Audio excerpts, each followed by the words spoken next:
السلام علیکم ورحمۃ اللہ وبرکاتہ۔ میری دینی مائیں بہن، اللہ تعالیٰ آپ سب کو خیر عافیت سے رکھا ہوگا، میری دلی دعا ہے۔ حضرت بریدہ رضی اللہ عنہ فرماتے ہیں کہ میں نے رسول اللہ صلی اللہ علیہ وسلم کو یہ ارشاد فرماتے ہوئے سنا، قیامت کے دن جس وقت قرآن والا اپنی قبر سے نکلے گا تو وہ قرآن اس حالت میں ملے گا جیسے کمزوری کی وجہ سے رنگ بدلا ہوا آدمی ہو، اور صاحب قرآن سے پوچھے گا کیا تم مجھے پہچانتے ہو؟ کہے گا میں تمہیں نہیں پہچانتا۔ قرآن دوبارہ پوچھے گا کیا تم مجھے پہچانتے ہو؟ کہے گا میں تمہیں نہیں پہچانتا۔ قرآن کہے گا میں تمہارا ساتھی قرآن ہوں جس نے تمہیں سخت گرمی کی دوپہر میں پیاسا رکھا اور رات کو جگایا، یعنی قرآن کے حکم پر عمل کی وجہ سے تم نے دن میں روزہ رکھا اور رات میں قرآن کی تلاوت کی۔ ہر تاجر اپنی تجارت سے نفع حاصل کرنا چاہتا ہے اور آج تم اپنی تجارت سے سب سے زیادہ نفع حاصل کرنے والے ہو۔ اس کے بعد صاحب قرآن کو دائیں ہاتھ میں بادشاہت دی جائے گی اور بائیں ہاتھ میں جنت میں ہمیشہ رہنے کا پروانہ دیا جائے گا۔ اس کے سر پر وقار کا تاج رکھا جائے گا اور اس کے والدین کو 2 ایسے جوڑے پہنائے جائیں گے جن کی قیمت دنیا والے نہیں لگا سکتے۔ والدین کہیں گے ہمیں یہ جوڑے کس وجہ سے پہنائے گئے ہیں؟ ان سے کہا جائے گا تمہارے بچے کے قرآن حفظ کرنے کی وجہ سے۔ پھر صاحب قرآن سے کہا جائے گا قرآن پڑھتا جا اور جنت کے درجہ اور بالا خانوں پر چڑھتا جا۔ چنانچہ جب تک وہ قرآن پڑھتا رہے گا، چاہے روانی سے پڑھے چاہے ٹھہر ٹھہر کر پڑھے، وہ جنت کے درجوں اور بالا خانوں پر چڑھتا جائے گا۔ فائدہ: قرآن کریم کا کمزوری کی وجہ سے رنگ بدلے ہوئے آدمی کی شکل میں قرآن والے کے سامنے آنا، اور حقیقت یہ خود قرآن والے کا ایک نقشہ ہے کہ اس نے راتوں کو قرآن کریم کی تلاوت اور دن میں اس کے احکام پر عمل کرنے اپنے آپ کو کمزور بنا لیا تھا۔ میری دینی مائیں بہنیں، اللہ تعالیٰ ہم سب کو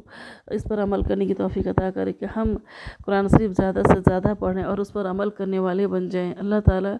عمل کرنے والوں کو زیادہ پسند کرتے ہیں، چاہے جتنا بھی علم ان کو اللہ تعالیٰ دیا ہوگا۔ دیکھیں کوئی قرآن حافظ ہیں، کوئی قرآن پڑھنا نہیں جانتے، کوئی دیکھ کر پڑھنا جانتے ہیں، کوئی خود سورہ یاد کرتے ہیں، کوئی نماز پڑھنا جانتے ہیں، کوئی اچھائی جانتے ہیں، کوئی کسی کا معاملات اچھا ہوتا ہے، کسی کا پردہ اچھا ہوتا ہے، لیکن اللہ تعالیٰ کو عمل والا زندگی بہت پسند کی۔ اللہ کا فرمان یہی ہے کہ میرا جو حکم سنو، میرے دوسرے بندوں تک پہنچاؤ اور اس پر عمل کرو، اور ہمیں حکم ہے کہ جو تم سنے ہو، میرا پیغام جو تم تک پہنچا ہے اس پر عمل کرو۔ اللہ تعالیٰ ہم کو آج تک جتنا اللہ کا پیغام ہم تک پہنچا، پردے سے، معاملات سے، اخلاقیات سے، علم سے، ہدایت سے، جتنا بھی تقوی سے جو بھی پہنچا، اللہ تعالیٰ سارے پر عمل کرنے میں ہماری مدد فرمائے، عمل کرنے میں سستی سے ہمیں بچائے، کیونکہ یہ عملاً زندگی ہے جو دنیا بھی بن جاتا ہے، اس میں آخرت بھی بن جاتا ہے۔ اور اس میں ہے کہ جو قرآن قیامت کے دن جو صاحب قرآن جو جاتے ہوں گے، قرآن پوچھے گا، ان کا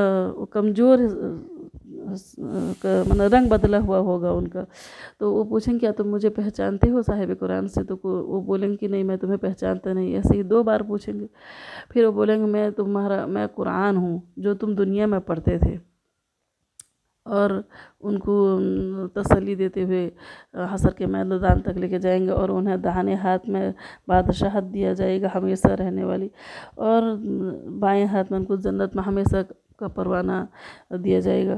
تو اللہ تعالیٰ ان کو اعزاز فرمائیں گے، ان کے ماں باپ کو بھی اعزاز دیں گے، وہ اکرام سے نوازیں گے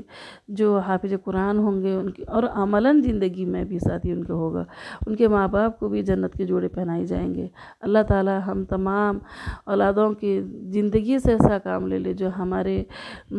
کوئی نیکی ایسا ہو جائے جو ہمارے والدین کو قبر میں بھی عزت ملے، دنیا میں بھی عزت ملے، ہمارے ذریعے سے، ہماری برکت سے۔ اللہ تعالیٰ ہمارے والدین کو دنیا میں بھی عزت دے، آخرت میں بھی عزت دے، کل قیامت کے دن بھی عزت دے۔ میری مائیں بہنیں، ہر دن میں 2 بار اعمال نامہ اللہ کے پاس پیش ہوتا ہے، اور اللہ تعالیٰ ہمارے حضور پاک صلی اللہ علیہ وسلم کو اور ہمارے جو والدین جو ہمارے جا چکے ہوں گے ان میں سے مرحومین کو بیٹھا کر ہمارا اعمال دیکھتے ہیں۔ اور اگر ہمارا اعمال خراب ہوتا ہے، ہمارا گناہ رہتا ہے، تو وہ دیکھ کر افسوس کرتے ہیں، اللہ سے دعا کرتے ہیں اللہ ان کو ہدایت عطا فرما دے۔ اور اگر ہمارا اعمال اچھا دیکھتے ہیں تو پھر وہ دعا کرتے ہیں اللہ کے پاس کہ اللہ ان کو اسی پر پورا آخری سانس تک قائم رکھ۔ تو اللہ تعالی ہم سب کو ایسی اولاد میں شامل فرما جو ماں باپ کے لیے عزت کا ذریعہ، خوشی کا ذریعہ، بلندی کا ذریعہ، سر پہ کل حشر کے میدان میں قبر سے لے کے حشر تک جانے کے لیے سر میں تاج کا ذریعہ بنا دے، اور ہمارے زندگی سے اللہ ایسا کام لے لے۔ ہم کمزور ہیں، محتاج ہیں، بے بس ہے، ہمارے اندر میں نفس ہے، شیطان ہے، کمی ہے، کوتاہی ہے، اللہ تعالیٰ ان سارے کو اللہ چاہیں گے سارے کو ہٹا کر ہم سے وہ کام لے سکتے ہیں، ہم اللہ کے حوالے ہو جاتے ہیں، اللہ تعالیٰ ہماری زندگی سے اس سے کام لے لیں۔ حضرت انس رضی اللہ عنہ روایت کرتے ہیں کہ رسول اللہ صلی اللہ علیہ وسلم نے ارشاد فرمایا، اللہ تعالیٰ کے لیے بعض لوگ ایسے ہیں جیسے کسی کے گھر کے خاص لوگ ہوتے ہیں۔ صحابہ رضی اللہ عنہ نے عرض کیا کہ وہ کون لوگ ہیں؟ ارشاد فرمایا قرآن شریف والے کہ وہ اللہ والے اور اس کے خاص لوگ ہیں۔ اللہ تعالیٰ ہمیں اپنے خاص بندوں میں شامل فرما لے۔ اللہ تعالیٰ ہمیں قرآن شریف زیادہ سے زیادہ پڑھنے والا میں شامل فرما لے۔ حضرت ابن عباس رضی اللہ عنہما روایت کرتے ہیں کہ رسول اللہ صلی اللہ علیہ وسلم نے ارشاد فرمایا، جس شخص کے دل میں قرآن کریم کا کوئی حصہ بھی محفوظ نہیں، وہ ویران گھر کی طرح ہے، یعنی جیسے مکان کی رونق و آبادی رہنے والے سے ہیں، اور ایسے ہی انسان کے دل کی رونق و آبادی قرآن کریم کی یاد رکھنے سے ہے، کو یاد کرنے سے ہے۔ اللہ تعالیٰ ہم سب کے دل کو آباد والے دل میں شامل فرمائے اور ہمارے دلوں میں اللہ کے کلام ہو۔ اللہ تعالیٰ ہمیں اس کی مدد فرما دے۔ میری مائیں بہنیں، ہمارے حضور پاک صلی اللہ علیہ وسلم کا تمنا تھا کہ میرے ہر امتی کے دل میں سورہ یاسین ہو، میرے ہر امتی کے دل میں سورہ یاسین ہو زبان میں۔ اللہ تعالیٰ ہمیں ہمارے حضور پاک صلی اللہ علیہ وسلم کی ساری تمناؤں کو پوری کرنے والا میں شامل فرمائے،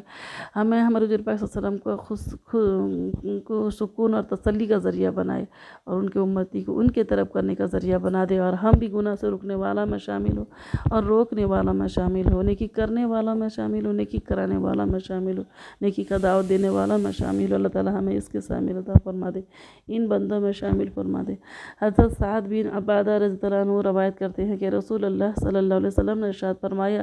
جو شخص قرآن شریف پڑھ کر بھلا دے تو وہ قیامت کے دن اللہ تعالیٰ کے یہاں اس حال میں آئے گا کہ کوڑ کے مریض کی وجہ سے اس کے اعضاء جھڑے ہوئے ہوں گے۔ فائدہ، قرآن کو بھلا دینے کی کئی مطلب بیان کیے گئے ہیں۔ ایک یہ کہ دیکھ کر بھی نہ پڑھ سکے، دوسرا یہ کہ زبانی نہ پڑھ سکے، تیسرا یہ کہ اس کی تلاوت میں غفلت کرے، چوتھا یہ کہ قرآنی احکامات کو جاننے کے بعد اس پر نہ عمل کرے۔ اللہ تعالی ہم سب کو قرآن کی حقوق ادا کرنے والا میں شامل فرما دے کہ اس میں بہت اگر ہم قرآن شریف پڑھنا جانتے ہیں تب بھی نہ پڑھے پھر بھی ہم نقصان میں ہیں، یاد کیے ہوئے ہیں اگر بھول گئے وہ بھی نقصان حال ہے، اور کل قیامت کے دن کوڑ کے مریض کی وجہ سے اس کی اعضاء جھڑی ہوئے ہوں گے۔ اللہ تعالیٰ ہم سب کو دنیا میں بھی، قبر میں بھی، موت کے وقت بھی، حشر میں بھی عزت عطا فرمائے، اور ہمارے سارے عیبوں میں پردہ عطا کر دے، پردہ فرمائے۔ جو پچھلی گناہ، جو پچھلی غلطی، جو زبان سے بھی جو بھی ہو جاتا ہے اللہ تعالیٰ سارے کو ایسے ہی مٹا دے۔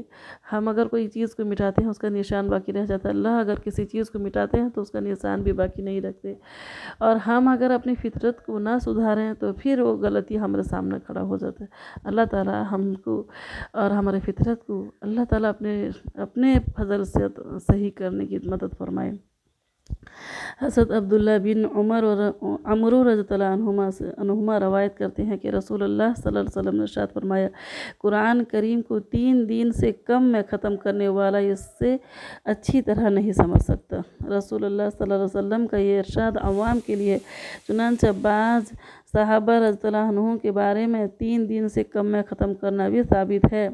حضرت ابو درداء رضی اللہ عنہ روایت کرتے ہیں کہ نبی کریم صلی اللہ علیہ وسلم نے ارشاد فرمایا، جس نے سورہ کہف کی شروع کی 3 آیتیں پڑھ لی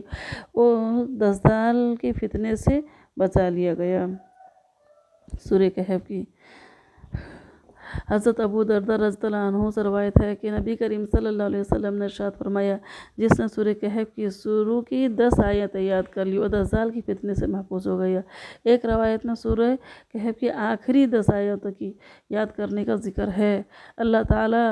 ہر امتی، اللہ تعالیٰ ہم حضور پاک صلی اللہ علیہ وسلم کے ہر امتی کو اس کو یاد کرنے کی فضل عطا کر دے، توفیق عطا کر دے، کیونکہ دجال کا فتنہ کتنا ہے، کیسے ہے، کس طریقے سے آئے گا وہ ہمیں پتہ بھی نہیں چلے گا، اور ہم کب اس جال میں پھنس جائیں گے، پھنس گئے ہیں یا پھنسنے والے ہیں، ہمیں کچھ بھی معلوم نہیں۔ ہم کو اس سے پہلے اللہ تعالیٰ کا حکم ہے کہ تیاری کر لیں، ہمارے حضور پاک صلی اللہ علیہ وسلم کا فرمان ہے کہ تیاری کر لیں کہ اس کے فتنے سے بچنے والے سورہ کہف کا 10 آیت ہو، 3 آیت ہو، یاد کر لیں۔ اللہ تعالیٰ ہم سب کو اس کی توفیق عطا فرمائے کہ ہم اس کو یاد کریں اور دجال کے فتنے سے بچیں۔ حضرت ثوبان رضی اللہ عنہ سے روایت ہے کہ نبی کریم صلی اللہ علیہ وسلم نے ارشاد فرمایا، جو شخص سورہ کہف کی آخری 10 آیتیں پڑھ لے تو یہ پڑھنا اس کے لیے دجال کے فتنے سے بچاؤ ہوگا۔ حضرت علی رضی اللہ عنہ فرماتے ہیں، رسول اللہ صلی اللہ علیہ وسلم نے ارشاد فرمایا، جو شخص جمعے کے دن سورہ کہف پڑھ لے وہ 8 دن تک یعنی اگلے جمعہ تک ہر فتنہ سے محفوظ رہے گا، اور اگر اس دوران دجال نکل آئی تو یہ اس کے فتنے سے بھی محفوظ رہے گا۔ اللہ تعالیٰ ہم سبھی مائیں بہنوں کو اس کی سمجھ کی توفیق عطا فرمائے۔ ہم کتنا وقت کو ضائع کرتے ہیں دن بھر میں، اگر ہم لکھ کر رکھیں تو ہمیں پتہ چل جائے ہم کتنا وقت کو ضائع کرتے ہیں۔ اللہ تعالیٰ ہم سب کو جتنی نعمتیں دی ہیں ساری کو ضائع کرنے سے بچا دے، ساری کی قدر کرنے کی توفیق عطا فرمائے اپنی فضل سے۔ دیکھیں میری مائیں بہنیں، سورہ کہف ہفتے میں ایک بار پڑھنے کا ہے۔ ایک بار پڑھنے سے اگر دوسرے ہفتے سے پہلے دجال نکل آیا تو اس کے فتنے سے ہم بچ جائیں گے، اور اس کا فتنہ ایسا کوئی چھوٹا فتنہ ہوگا نہیں، بہت بڑا فتنہ ہے، اسے بچنا ہر کسی کے لیے مشکل ہے، اور ہر انبیاء علیہ السلام اپنی قوم کو، اپنے امتی کو ڈرائے ہیں اس کے فتنے سے، اور ہم آج مائیں بہنیں اتنے بے خوف بے خطر ہو کر چلتے ہیں، ایسے زندگی گزارتے ہیں جیسا